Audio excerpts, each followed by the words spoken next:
Good morning आशीष, क्या हाल चाल है? Good morning sir.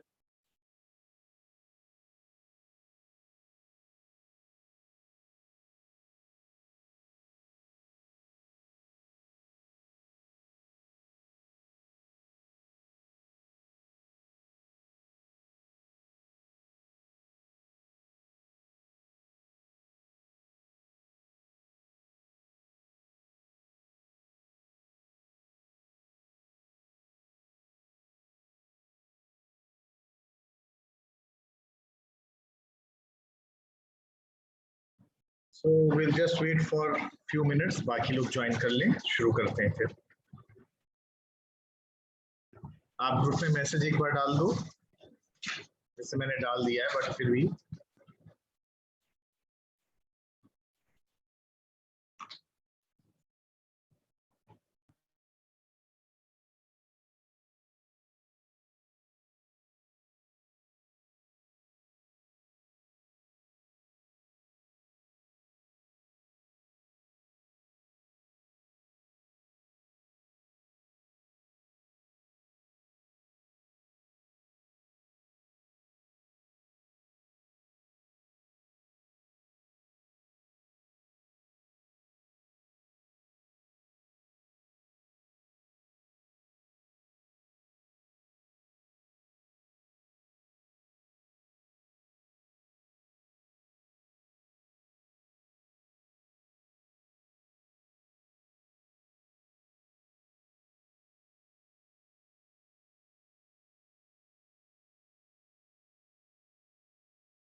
Hello Komal.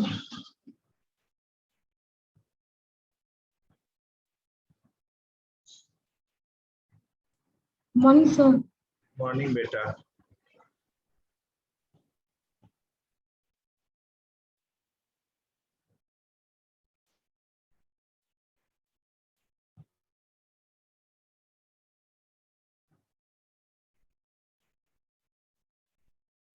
So I think it's already 10:05, 10:06.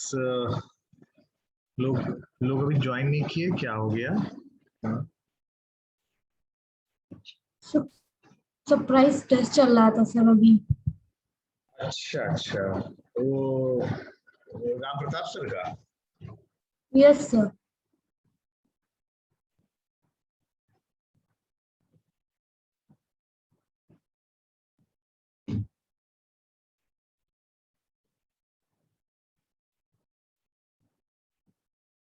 So till the time others come, we still have time. If you have any confusion specifically in our last discussion, कुछ पूछना है तो आप पूछ सकते हो। हम लोग ने लास्ट टाइम कौन सा डिस्कशन किया था? I hope you must be remembering. We had discussed about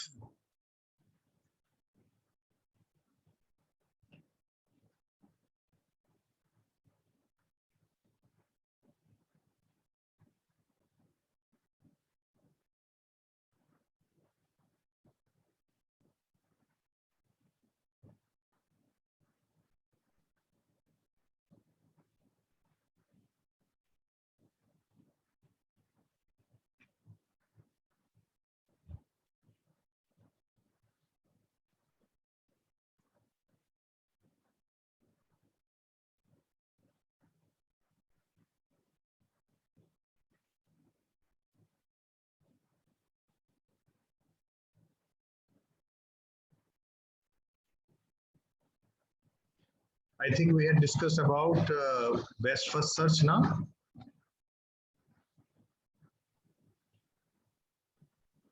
हाँ सर। एग्जाम्पल हो गया था हम लोग का, आपने किया था फिर उसको? Did you do the example? Clear हुआ एग्जाम्पल में? नहीं सर, नहीं किया था, हमसे भूल गए। जी बेटा? सब भूल गए थे, नहीं किया सर। नहीं किया था। अच्छा, समझ में आ गया था? आदि, सूरज, आप लोग भी कुछ बताइए बेटा। बेस्ट फर्स्ट सर्च क्लियर हुआ? क्योंकि आज हम अपना अगले एल्गोरिथम ए स्टार एल्गोरिथम पे पहुंचेंगे।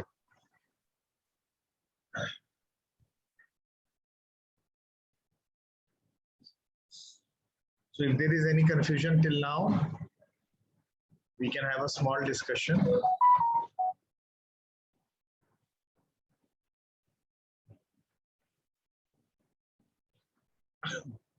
So I hope you must be understanding what exactly heuristic is. We are basically in the category of which type of search? That is informed search. In informed search, we are having some type of information with us. तभी इसको हम informed search कहते हैं या heuristic search कहते हैं.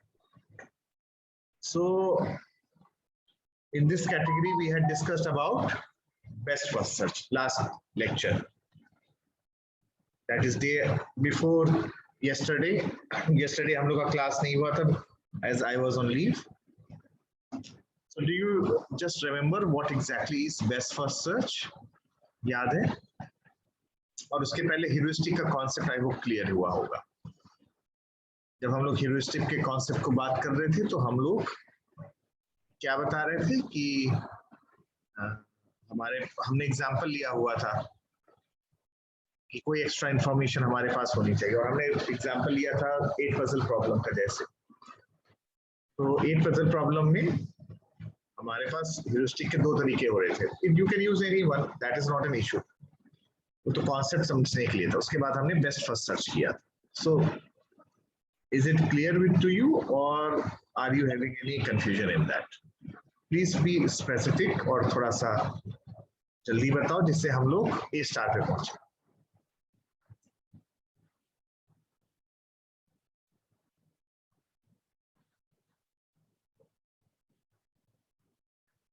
Adesh, Suraj, I am not unable to hear you. Are you there? Suraj, Adesh? Yes, sir. हाँ बेटा, कुछ आप लोग बेटा बताएंगे, मतलब क्लियर हुआ नहीं क्लियर हुआ? बस मुझे क्लियर इतना बता दो. Yes, sir. Yes, sir. मैं पंखा बंद कर देता हूँ, मुझे आवाज थोड़ा सा धीमे आ रही. हाँ बेटा बताइए. Clear. क्लियर है, ठीक है. सूरज आपको? Yes, sir. Clear है. ठीक है, तो आज हम लोग फिर आगे बढ़ते हैं अपने अगले एल्गोरिथम पे. That is about A star algorithm. So in our last discussion we had discussed about I'm just reminding you कि हम लोग ने ह्यूरिस्टिक को डिफाइन किया था. ह्यूरिस्टिक आखिरकार होता क्या है, ह्यूरिस्टिक किस लिए मदद करता है, नेक्स्ट प्रॉमिसिंग नोड कौन सा है, किसको एक्सपैंड करना चाहिए, इसको पता करने के लिए हमें वो मदद करता है. तो इन्फॉर्म्ड सर्च की कैटेगरी की अगर हम बात करते हैं तो इन्फॉर्म्ड सर्च में we are having, in order to know that which is the next most promising node, we are having a function or we are having some extra information. That function is known as a heuristic function. ठीक है? And with the help of heuristic, we are able to identify the most promising path in the graph or tree, whatever is given to you in the problem statement जिसको आप define किए हुए हो उसमें, but next promising node determine करने में आपको मदद करता है. ह्यूरिस्टिक को हम लोग ने डिफाइन किया था, हमने एग्जांपल जैसे लिया था कि 2 प्लेसेस के बारे में बात करें तो ह्यूरिस्टिक एक्स्ट्रा इंफॉर्मेशन की बात कर रहा हूं. तो हमने इक्विलिब्रियम डिस्टेंस की बात भी की थी, हमने रोड वाले डिस्टेंस की भी बात की थी. डिपेंड करता है कि क्या आपके पास इंफॉर्मेशन है उसको आप यूज करोगे. यानी एक प्रॉब्लम में एक से ज्यादा तरह के ह्यूरिस्टिक डिफाइन किए जा सकते हैं. फिर हम लोग ने 8 पजल प्रॉब्लम पे बात किया. तो 8 पजल प्रॉब्लम में भी हमने 2 तरीके के ह्यूरिस्टिक को डिस्कस किया, जहां पर एक बार हमने बात किया था number of tiles which are not at that particular place, that is out of place. और फिर हमने मैनहट्टन डिस्टेंस के बारे में बात किया, तो उसको कैलकुलेट किया था. तो दोनों में हमें जो ह्यूरिस्टिक निकाल रहे थे एक पर्टिकुलर नोड की, वो अलग अलग निकल के आ रही थी. बट ह्यूरिस्टिक का कॉन्सेप्ट क्लियर हुआ होगा।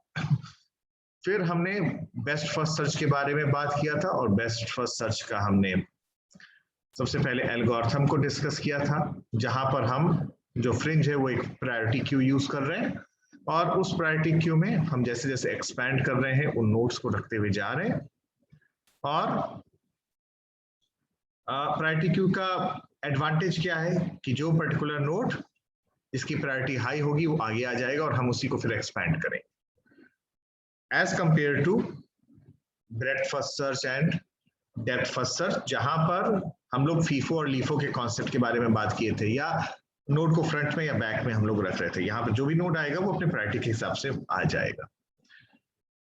इसको हम लोग ने फिर एक एग्जाम्पल के साथ देखा था, और एग्जाम्पल में हम मान के चल रहे हैं कि हमारे पास स्ट्रेट लाइन ह्यूरिस्टिक यहाँ पर दिया हुआ है। स्ट्रेट लाइन ह्यूरिस्टिक डिस्टेंस जो है वो दिया हुआ है, ये जो पर्टिकुलर इंफॉर्मेशन है। स्ट्रेट लाइन ह्यूरिस्टिक का मतलब क्या हो गया कि किसी पर्टिकुलर नोड से जो डेस्टिनेशन या गोल हमारा है उस तक सीधे पहुंचने के लिए हम लोग जो भी इंफॉर्मेशन है वो हमारे पास ये दिया हुआ है। तो हम इसको क्या कर रहे थे, हम धीमे धीमे करके इसको एक्सपैंड कर रहे थे। तो हमने स्टार्ट किया था एस से, एस से जब स्टार्ट किया था तो दो इसके एडजेसेंट नोड्स आ रहे थे ए और डी। ए और डी को जब हम लोग देख रहे हैं तो ए में जब जा रहे हैं तो ये पा रहे हैं कि 10.4 निकल रहा है, डी में जा रहे हैं तो 8.9 निकल रहा है। आपका जो एक वैल्यू दी हुई है, ह्यूरिस्टिक वैल्यू, ये दी हुई है, this is given to you, ये ध्यान रखना। तो हमने सबसे कौन सा चूज करेंगे, हम इसमें चूज करेंगे मोस्ट प्रॉमिसिंग वन, जिसमें हमें कम डिस्टेंस हो। मोस्ट प्रॉमिसिंग ज्यादा इसमें क्या है 8.9, तो हमने 8.9 को चूज किया, यानी डी पर आए हम लोग। डी के बाद देखें इसमें हम लोग पहुंचेंगे इस डायग्राम में, तो we are having E, E and वापस जाएंगे तो ई के साथ ए में भी जा रहे हैं हम लोग। सो फर्दर इसको जब हम एक्सपैंड करेंगे और इनके ह्यूरिस्टिक की वैल्यूज हमने यहाँ पर लिखी हुई है, तो हम पा रहे हैं 10.4 and 6.9 respectively. This heuristic value I am again saying it is given to you. अब यहाँ पर चूज किसको किया जाएगा, जो लोअर है 6.9 को। फिर आगे हम ई में देखें तो ई में हम लोग ये पा रहे हैं कि बी एंड एफ दो इसके एडजेसेंट नोड्स हैं। बी और एफ में ह्यूरिस्टिक वैल्यूज रिस्पेक्टिवली जो दिया हुआ है वो डायग्राम में आपको शो कर रहा है, दैट इज 6.7 एंड 3.0। और उसको फिर हमने अपने ट्री स्ट्रक्चर में जब हम इसको फॉर्म कर रहे हैं उसमें हमने एक्सपैंड किया तो 6.7 एंड 3.0 निकला। फिर बाद में हमारे पास शॉर्टर क्या है 3.0, that for we select F. Finally F के साथ जी जुड़ा हुआ है तो हम पाएंगे कि वहां पर 3.0 है। तो ये हमारा जो पाथ है ये हमारा फिर फाइनली पाथ निकल कर आता है। एक तो तरीका हमने इसके थ्रू किया हुआ था, एक्सपैंड करते हुए एक एक स्टेप पर हमने बढ़ाते हुए जा रहे थे। दूसरा फिर हमने तरीका निकाला था, एक और एग्जाम्पल देखा था जो ये दिया हुआ है, और यहाँ पर भी आपको जो वैल्यूज हैं वो दी हुई है। ये ध्यान में रखना, ये जो 2, ये 6, ये 5 है, उस पर्टिकुलर नोड से कोई वैल्यू है, ये दिया हुआ है। ये डिस्टेंस नहीं है, एस से ए के बीच का डिस्टेंस नहीं है या कॉस्ट नहीं है, ये ए से वैल्यू दी हुई है, ह्यूरिस्टिक वैल्यू जो दिया हुआ है, जो कि हमें आगे पहुंचना है। तो यहीं पर थोड़ा फर्क आ जाता है, मैं इसी में यहाँ पे इंक्लूड ए स्टार को भी ले आऊंगा। अभी आपके पास एक चीज है, आपके पास सिर्फ एक चीज क्या दिया हुआ है कि वो एक दिया हुआ है ह्यूरिस्टिक वैल्यू। अगर हमने इसमें कॉस्ट को भी जोड़ दिया, दो चीजें जोड़ दी, यानी कि एस से ए तक की जो वैल्यू है ये अलॉन्ग विद द कॉस्ट, दोनों चीज जोड़ दी, तो आपकी फंक्शन की वैल्यू वेरी कर जाएगी। ठीक है, अब जैसे आपसे कोई ये कहे कि हमें जाना है एक जगह से दूसरी जगह पर लोकेशन पे, और रास्ते में 3 इंटरमीडिएटरी जगह हैं, तो हम ये देख रहे हैं अगर कि जो ए प्लेस है वहां से डिस्टेंस क्या है गोल तक का, बी प्लेस है वहां से डिस्टेंस क्या है गोल तक का, सी प्लेस है वहां से है क्या डिस्टेंस गोल तक का, तो ए बी सी से डिस्टेंस का गोल तक का कितना है, अगर हम इसको सिर्फ देख रहे हैं और उसमें जो शॉर्टेस्ट है उस पर जा रहे हैं, तो ये हमारा बेस्ट फर्स्ट सर्च कहला रहा है, ग्रीडी सर्च कहला रहा है। बट अगर हम इसमें एक चीज और जोड़ दे रहे हैं कि हम जिस स्थान से हैं, अभी हम एस पे हैं, और एस से हम ए जा सकते हैं, बी जा सकते हैं, सी जा सकते हैं, और मैंने ये तय किया ए बी सी में जो लीस्ट है, लीस्ट क्या, उस नोड से लेकर गोल तक की जो दूरी है वो जो लीस्ट है उसके बेसिस पर अगर हम सिलेक्ट करें तो बेस्ट फर्स्ट सर्च। बट अगर मैं ये भी जोड़ लूं कि एस से ए तक का जो डिस्टेंस है या कॉस्ट है प्लस ए से गोल तक का जो ह्यूरिस्टिक वैल्यू दी है, दूसरी तरफ एस से बी तक का जो कॉस्ट है प्लस जो बी से ह्यूरिस्टिक वैल्यू दी हुई है, तीसरा एस से सी तक का जो डिस्टेंस है या कॉस्ट प्लस जो सी से ह्यूरिस्टिक वैल्यू दी हुई है। अब यहां पर दो चीजें आ रही हैं और इनको हम जोड़ ले रहे हैं और फिर देख रहे हैं कि इनमें कौन लीस्ट है या बेटर है, और उसके बेसिस पर हम ये डिसाइड करने की कोशिश कर रहे हैं कि अब हमें किस में जाना चाहिए। तो ये हमारा कहला रहा है ए स्टार एल्गोरिथम। ठीक है, हम अभी उस एल्गोरिथम में फिर से आते हैं, फिर से मैं इस कॉन्सेप्ट को क्लियर कर दूंगा। बट ध्यान में रखना है, जैसे ये डायग्राम दिया हुआ है तो ये दिया हुआ है ए से जो वैल्यू दी हुई वो ह्यूरिस्टिक वैल्यू 2 दी हुई है, ये कॉस्ट नहीं है, एस से ए के बीच का कॉस्ट नहीं है। बट अगर इसी को कंसिडर किया जा रहा है तो instead of a diagrammatic representation अब हम लोग एक एक जैसे एक्सपैंड करते हुए जा रहे हैं और हम लोग टैबुलर फॉर्म में चीजों को देख रहे हैं। तो उसका सोल्यूशन कुछ इस टैबुलर फॉर्म में आ रहा है, यानी सबसे पहले स्टेप पे है। तो सबसे पहले स्टेप पे है तो हमारे पास 3 नोड्स हैं ए बी एंड सी जिनको हम एक्सपैंड कर सकते हैं। ए के साथ ह्यूरिस्टिक वैल्यू 2 दी है, बी के साथ 6 दी है, सी के साथ 5 दी है। तो हमने उन तीनों को यहाँ पर लिख लिया। ठीक है, इन्हीं तीनों नोड्स में हम इनको ही एक्सपैंड करना है। लीस्ट क्या है, 2 है, तो हमने 2 को एक्सपैंड कर दिया। ये क्यू में है, प्रायोरिटी क्यू में था, बट अब ये फिर हट जाएगा क्योंकि मैंने इसको सिलेक्ट कर लिया। ठीक है, बी और सी वाला पार्ट रहेगा ही। जब मैं ए में हूं तो मैं ई और डी भी देख रहा हूं, तो ई का ह्यूरिस्टिक वैल्यू 8 है और डी का ह्यूरिस्टिक वैल्यू 10 है। तो ये चिल्ड्रन जो इसके हैं, इसको भी मैंने जो डिटरमाइन किया ए को, जिसको मैंने सिलेक्ट किया हुआ है, अब इन नोड्स को या चिल्ड्रन को मैंने इसको अपने प्रायोरिटी क्यू में डाला। तो प्रायोरिटी क्यू में जब डाल रहा हूं तो इनमें जो प्रायोरिटी क्यू में जो लीस्ट होगा उसको सिलेक्ट करूंगा। तो अगला सिलेक्ट हो रहा है मेरा सी, ये ध्यान रखना, ये सी पहले भी था पर ये लीस्ट है तो अब इसको अगला सिलेक्ट कर लेंगे। यानी कि यहां पर हम पहली बार किसको सिलेक्ट किए, ए, फिर दूसरी बार सिलेक्ट किए सी, ये ध्यान रखना। ठीक है, जो ओपन होते हुए जा रहे हैं उनको भी अभी हमें कंसिडर करना है, ये नहीं कि हमें उनको क्लोज कर देना है। यानी कि पहली बार जब हमने ए सिलेक्ट किया और ए के बाद ए के चिल्ड्रन को मैंने एक्सपैंड किया और उनको भी मैंने क्यू में डाला, वो तो आई ये, पर जो बी और सी थे जिनको मैंने पहले कंसिडर शायद नहीं किया था, बट वो भी अभी कंसिडर करने की सिचुएशन में है। और अगले स्टेप पे जब हम गए तो बी सी डी और ई, इन चारों को हमने जो है पता करने की कोशिश की हुई है। ठीक है, ऐसा नहीं करेंगे कि हम जिस रास्ते पे चल दिए उसी रास्ते पे जाएंगे, नो, रैदर अगर किसी पर्टिकुलर नोड को हम एक्सपैंड कर चुके हैं तो वो मेरे ओपन लिस्ट में अभी भी है। ओपन लिस्ट का मतलब इनको अभी हमें कंसिडर करना बाकी है।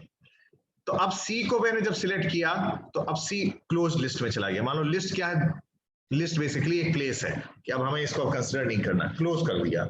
तो मेरे पास बी ई और डी तो ऑलरेडी है, बट सी को चूंकि एक्सपैंड सिलेक्ट किया है तो अब इसके सक्सेसर को देखना है और इसके चिल्ड्रन को देख रहा हूं तो उसमें एच पा रहा हूं, एच की वैल्यू 7 आ रही है। जब एच की वैल्यू 7 आ रही है तो अब इसको मैंने क्यू में डाला, बट मैं सिलेक्ट किसको करूंगा, मैं सिलेक्ट उसको करूंगा जो लीस्ट है। लीस्ट अब कौन आ रहा है, वो बी आ रहा है, तो मैंने बी को सिलेक्ट किया। क्लियर हुआ? और जब मैंने बी को सिलेक्ट किया तो डायग्राम में देखें तो बी के साथ अब एफ और जी आ रहा है जिनकी वैल्यू 13 और 14 है करस्पॉन्डिंगली। तो ये बी के चिल्ड्रन एफ और जी हैं जिनकी वैल्यू 13 14 है, इनको मैंने क्यू में डाला हुआ है। अब बी ओपन से क्लोज चला गया, एक तरीके से ये प्रायोरिटी क्यू है, ये ओपन लिस्ट है, और फिर हम क्लोज लिस्ट की बात कर रहे हैं, जो यहां से चला जा रहा है वो क्लोज में चला जा रहा है। अब इसमें अगर देखा जाए सबसे छोटा कौन सा है, सबसे छोटा आपका एच आ रहा है, एच की वैल्यू 7 है, इसको सिलेक्ट किया। एच के जो चिल्ड्रन है वो आई और जे हैं जिनकी करस्पॉन्डिंग वैल्यू 5 और 6 है। उसके बाद इनको फिर मैंने अपने क्यू में डाला हुआ है, और पहले जो क्यू में आ चुके थे वो अभी भी एक तरीके से उनको कंसिडर करना है, उनमें आपस में कंपैरिजन करना है। बट सबसे छोटा कौन सा है, वो आई निकल के आया, तो मैंने आई को सिलेक्ट किया। और आई को सिलेक्ट करने के बाद फिर वो क्लोज लिस्ट में चला गया, और उसके बाद आई के चिल्ड्रन को देखा जिनमें के और एल आया, और फाइनली हमारे पास अगर देखा जाए एल हमारा गोल नोड था, हम जब एल को अगले स्टेप पे सिलेक्ट कर लेंगे वो 0 आएगा, तो हमारा सर्चिंग प्रोसेस यहाँ पे स्टॉप हो जाएगा। तो ये मेरा कहला रहा है बेस्ट फर्स्ट सर्च। तो बेस्ट फर्स्ट सर्च में हमारे पास फंक्शन वैल्यू दी हुई, फंक्शन वैल्यू का मतलब ह्यूरिस्टिक वैल्यू दी हुई, this would be given in the question, ये ध्यान रखना। सो आई होप अब क्लियर है आपको। फिर से मैंने एक तरीके से बेस्ट फर्स्ट सर्च को रिवाइज कर दिया है। Anything now which you would like to ask before we go A to A star, because A star इसी का फर्दर हम इसमें और एड ऑन करने जा रहे हैं, इसलिए बेस्ट फर्स्ट सर्च क्लियर होना जरूरी है। सर इसमें से पाथ कैसे से सेलेक्ट होगा अगर हम ट्री को देखें तो जब आप पाथ सिलेक्ट करोगे तो फाइनली जो आपका जो आंसर आएगा, वो आंसर जो आने वाला है वो आपका गोल नोड एल है ना। तो गोल नोड एल से लेकर जो स्टार्ट नोड है आपका, तो आंसर वो आ रहा है, ये वाला जो पाथ आपका है ये आपका आंसर आ रहा है जो गोल नोड एल से स्टार्ट में जा रहे हैं। बट जो प्रोसेस है सिलेक्शन का, जिस तरीके से आप जा रहे हो, वो भी बहुत ही इंपॉर्टेंट है इस एल्गोरिथम में, जो कि आपको इस टैबुलर फॉर्म में से क्लियर हो रहा होगा कि किसको मैं सिलेक्ट कर रहा हूं। तो जो नोड है, नोड के पेरेंट, उसके पेरेंट, उसके पेरेंट, और हम ये कहां तक जा रहे हैं, स्टार्ट तक।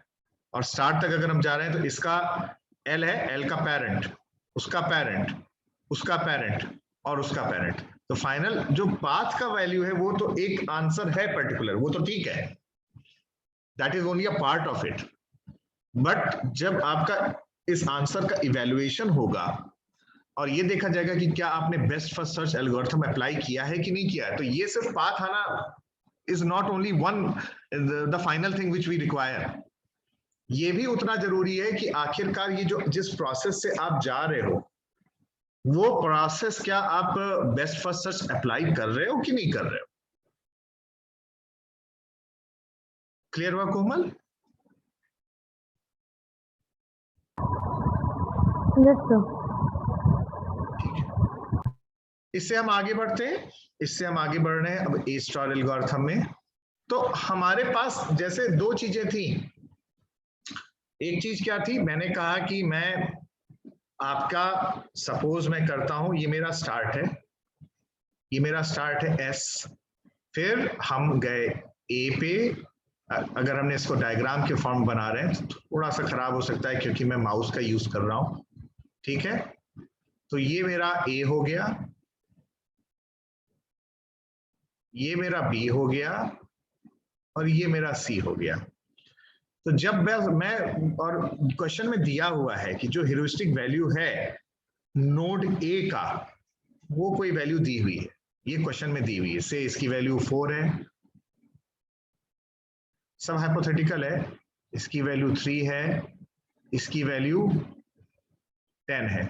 अब ये ह्यूरिस्टिक कुछ हो सकता है, या ये एक टेबल बना हो और उस टेबल में क्या दिया हो कि हर एक नोड से जो मेरा गोल है, मान लेते गोल जी है, उसका डिस्टेंस, तो क्वेश्चन में इस तरीके से दिया हुआ है, डिस्टेंस दिया हुआ है। अब आपको ये मानना पड़ेगा कि वही ह्यूरिस्टिक है, ठीक है। मान लो एक टैबुलर फॉर्म में इस तरीके से दिया है, या उसमें देखेंगे हमने पिछला क्वेश्चन में देखा तो वो एक ग्राफिकल फॉर्म में था, जहां पर मेरे पास यहां पर मैं नोड लिख रहा हूं ए बी सी, और राइट साइड में जो मेरा गोल है, गोल तक का जो मेरा डिस्टेंस है वो लिख रहा हूं। तो ये मेरा क्या है, इस वाले साइड में ये मेरी ह्यूरिस्टिक वैल्यू आ रही है h ऑफ n, ठीक है।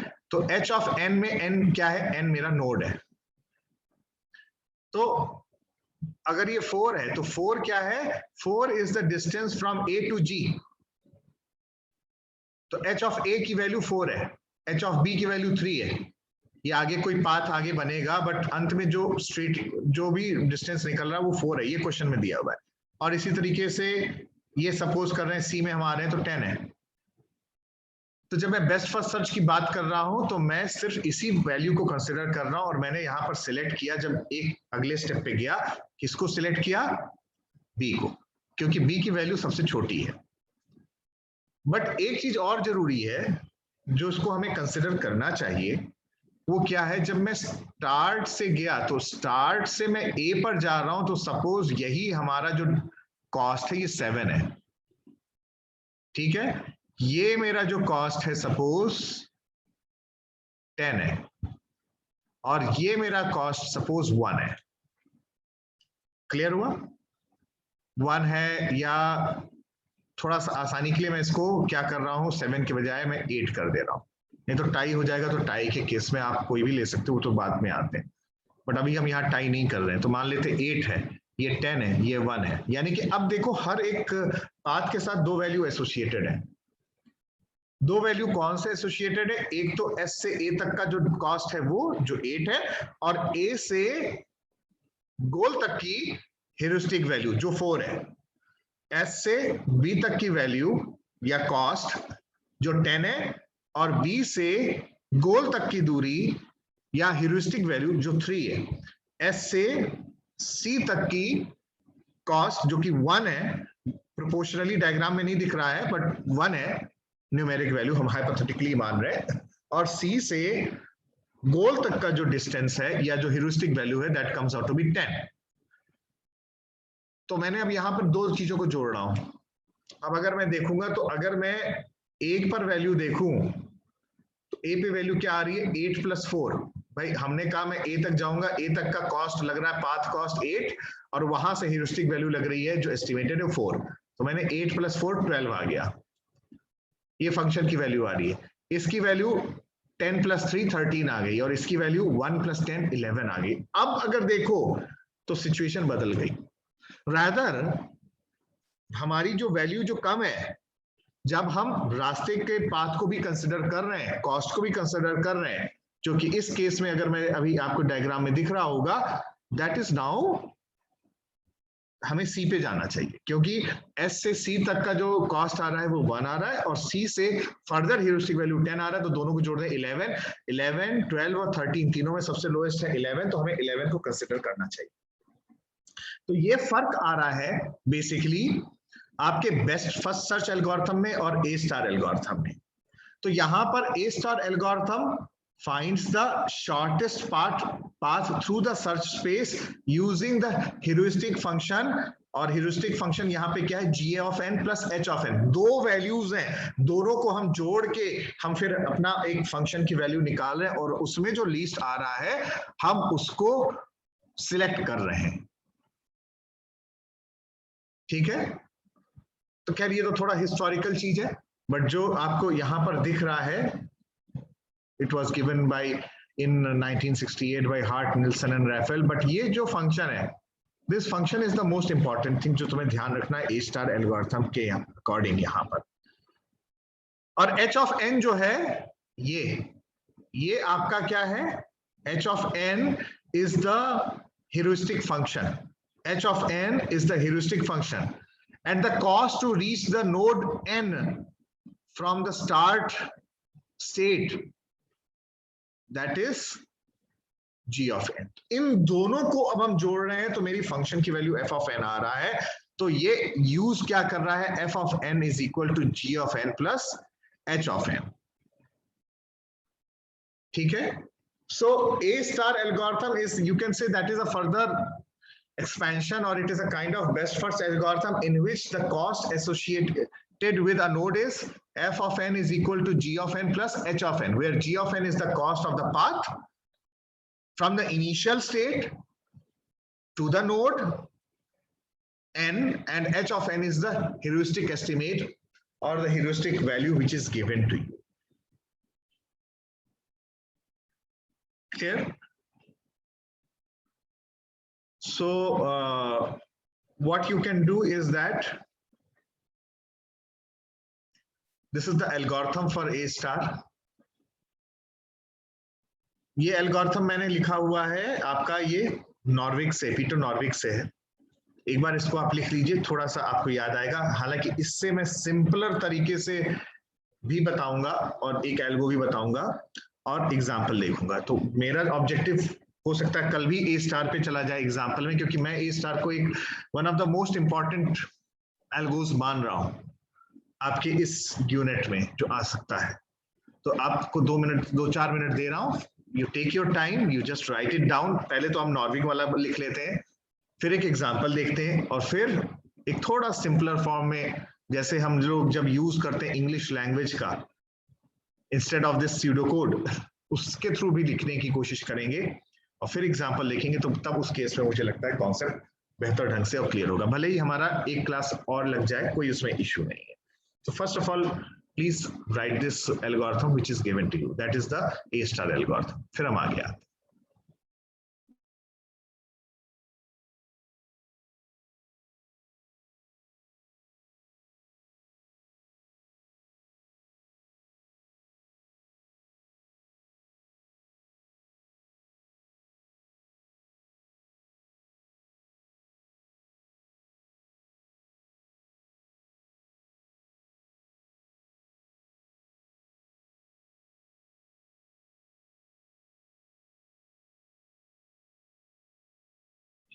और जब हो जाएगा तो प्लीज बता दीजिएगा।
हो गया सर।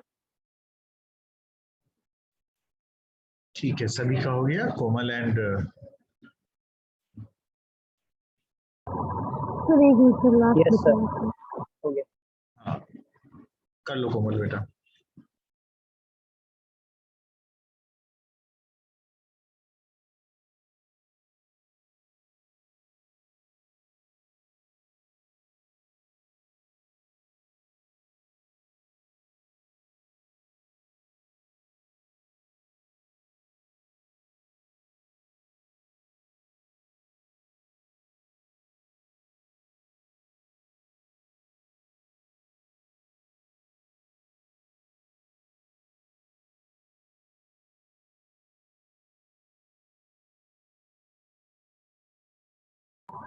सर हो गया।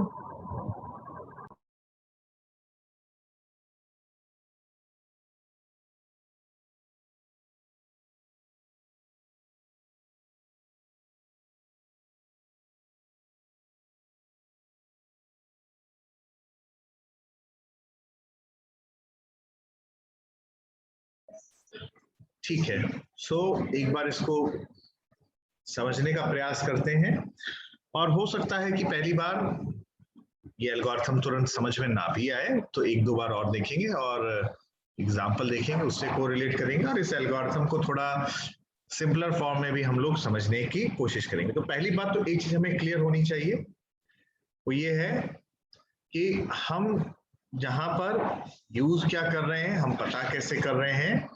हम पता कर रहे हैं हमारे पास जो फंक्शन यूज हो रहा है, that is f of n is equal to g of n plus h of n.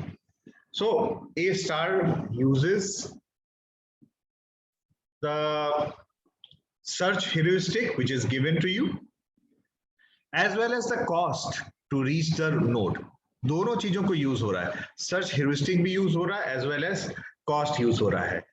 और f of n is equal to g of n plus h of n में अगर देखें तो इस केस में g of n is the cost to reach node n from the start node, ठीक है, cost to reach node n from the start node, and h of n is the cost to reach node n from node n to the goal node। ये हमारी historic value है जिसको हमें दिया हुआ है, और हम इन दोनों को जोड़ के f of n की वैल्यू निकालते हैं, और इनमें जो चीपेस्ट होता है या लीस्ट होता है इसको हम लोग फर्दर सिलेक्ट करते रहते हैं।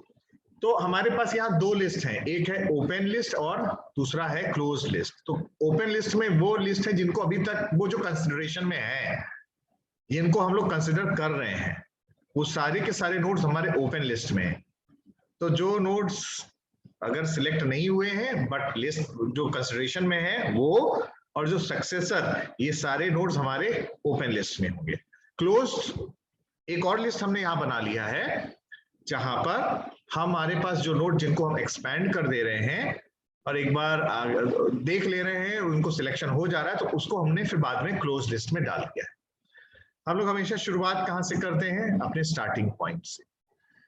ध्यान में बस यहाँ पे ये रखना है, नील क्या है? बेसिकली नील इज द, यहाँ इन्होंने पॉइंटर का भी इस्तेमाल किया हुआ है, बट फिलहाल हमारे पास ओपन लिस्ट में क्या है? We are having the starting node, we place the starting node in the open list, और उसी से ही हम लोग शुरुआत करते हैं। While this open list is not empty, तो यानी कि ये जो जितने भी अंदर के आपके लाइंस हैं वो एग्जीक्यूट हम तब तक करते हुए जा रहे हैं जब तक कि if the list is not empty. So we have to check whether the open list is empty or not. This has to be checked, and if the list is empty, that means आपने पूरा explore कर लिया है, and in that case a failure has to be returned if the list is empty. And if the list is not empty, then in this particular case further exploration has to be done. तो ये जो while loop है, इस while loop के अंदर जो lines हैं वो तब तक एग्जीक्यूट कर रहे हैं जब तक कि हमारे पास ओपन लिस्ट में कोई ना कोई नोड है, ठीक है। We remove from the open list a particular node. यहाँ पर जो नील था या जो पी था, ये बेसिकली ये ऐसी चीजें हैं जिसकी वजह से हम लोग कॉस्ट को डिटरमाइन करने की कोशिश हम लोग यहाँ पे कर रहे हैं, ठीक है। So we remove from open the node and with minimum fn। तो हम यहाँ पे क्या कर रहे हैं? We select the node from the open list, we select the node from the open list which has the smallest value of evaluation function. तो evaluation function यहाँ पर क्या है? f of n is equal to g of n plus h of n. f of n is equal to g of n plus h of n, यही बस formula हमें याद रखना है, यही हमारा इवैल्यूएशन फंक्शन है। इस इवैल्यूएशन फंक्शन में जिसकी वैल्यू लीस्ट है, यानी f of n की वैल्यू जिसकी लीस्ट आ रही है, हम उसको पर्टिकुलर उस नोड को सिलेक्ट कर रहे हैं, ठीक है। जिसको सिलेक्ट किया गया है उस पर्टिकुलर नोड को, उसको फिर हमने क्लोज लिस्ट में डाल दिया, क्योंकि अब हमने उसको सिलेक्ट कर लिया है और उसको एग्जामिन भी किया जा रहा है। अगर वो नोड हमारा गोल नोड है तो सक्सेस मिल गया, क्योंकि हम गोल तक पहुंच गए हैं और वही पाथ जो है from that node to the starting point, वो पाथ हमारा रिटर्न होता है। अगर ये गोल नहीं है, in that particular case for each edge, यानी ईच एज की बात जब हो रही है, इसका मतलब ये हुआ कि मैं सक्सेसर की बात कर रहा हूं उस नोड के साथ जो एसोसिएटेड है। तो वो जो हमारे पास सक्सेसर्स निकल के आ रहे हैं, यानी कि हमें अब क्या करना है, हमें एक्सपैंड करना है। We expand the node n जिसको हमने सिलेक्ट किया है and we generate all of its successors. जब हमने सक्सेसर्स को जनरेट कर दिया है तो उस पर्टिकुलर नोड को, चूंकि अब मैंने चेक भी कर लिया और उसके सक्सेसर्स को जनरेट कर दिया है, तो सबसे उस पर्टिकुलर नोड को मैंने क्लोज्ड में डाल दिया है, उसको भी रिमूव, उसको हमने क्लोज्ड में डाल दिया है। और साथ में जो सक्सेसर है उस सक्सेसर को हम ये भी देख रहे हैं, क्योंकि हो सकता है जब हम ट्री बना रहे हैं या हम ग्राफ की बात कर रहे हैं, इट मे बी पॉसिबल कि जो सक्सेसर है we check whether that successor is already in the open list or